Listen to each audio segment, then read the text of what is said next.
Hello வணக்கம். இது உங்கள் சிவி ஜோன். எப்பா இணையம் நடக்குதுன்ற மாதிரி இருக்குது. அதாவது கொஞ்ச நேரத்துக்கு முன்னாடி நம்ம வாட்டர்மெலன் ஸ்டார் திவாகருக்கும் கனிக்கும் பயங்கரமான சண்டை செம்மையாக முட்டியிருக்கும். அதில் வந்துட்டு அவர் சொல்லியிருப்பார், உங்கள் மூஞ்சி வந்து செத்து போச்சு, அதுக்கப்புறம் வந்து கோழி முட்டி அது இதுன்னு பேசியிருப்பார். அதுக்கப்புறம் அவங்க வந்து எப்படி வந்து என்னை வந்து இது மாதிரி சொல்லலான்னு சொல்லிட்டு சண்டை போட்டிருப்பாங்க. அதுக்கப்புறம் அது வந்து அந்த டாஸ்கே ஸ்டாப் ஆகிடுச்சு. அதுக்கப்புறம் நம்மளுடைய கேப்டன் தலை சபரி வந்து கூட்டு போய் பேசியிருப்பார். அதுக்கப்புறம் நம்ம விஜய் பார்வதி போயிருப்பாங்க, அவங்கள பேச விடாமல் பண்ணியிருப்பார். சரிங்களா? இது என்ன ஒரு மேட்டர்னா, இது வந்து சபரிக்கு எப்படி ட்ரான்ஸ்ஃபர் ஆணுச்சு அப்படின்ற மாதிரி ஒரு விஷயம் போயிட்டு இருந்ததுல, ராணிக்கிட்ட தான் இருந்துச்சு இது எப்படி போச்சுன்னு.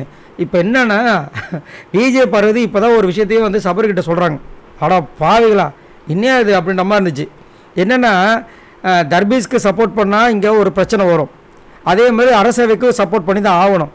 அப்போ நான் என்ன பண்ணதுன்னு போது நைஸாக வந்து உன்னை கோத்து விட்டேன்றாங்க. நான் நினச்சேன் நீ இதை தான் பண்ணியிருப்பேன்றாரு. அப்படி சொல்கிறாரு அவர். அதுக்கப்புறம் அதனால தான் நீ வந்து என்னை 3 வாட்டி கூப்பிட்ட, நான் உள்ளே வராதது காரணமாக அதுதான். நான் உள்ளே வந்தால் திரும்ப ஏதாவது பிரச்சனை வரும் எனக்கு தெரியும், அதனால தான் நான் வராமல் நைஸாக அப்படி நழுவிட்டேன். ஆனால் நீங்கள் வந்து நான் கோபமாக இருந்தேன்னு நினச்சிட்டீங்கன்றாங்க. ஆஹா, ஏமா விஜய் பார்வதி நீ இந்த மாதிரி பண்ணுவேன்னு நினச்சி கூட பார்க்கலாமான்ற மாதிரி இருந்தது. அதாவது அந்த இப்போதைக்கு அவங்களுக்கு பிரச்சனைகளை வந்து இன்வால்வ் ஆகக்கூடாது. ஏன்னா நான் வந்து இப்போ தான் நல்ல பேர் வாங்கிட்டு வரேன், நான் பிரச்சனை இன்வால்வ் ஆகணும் அசிங்கமாக போய்டும் அப்படின்ட்டு ஒரு விஷயத்த சொல்கிறாங்க.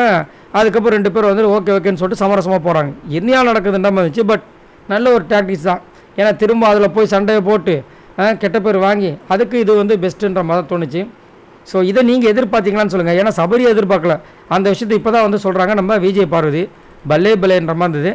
இதை பற்றி உங்களோட கருத்துக்களை சொல்லுங்கள். பாய் நண்பர்களே.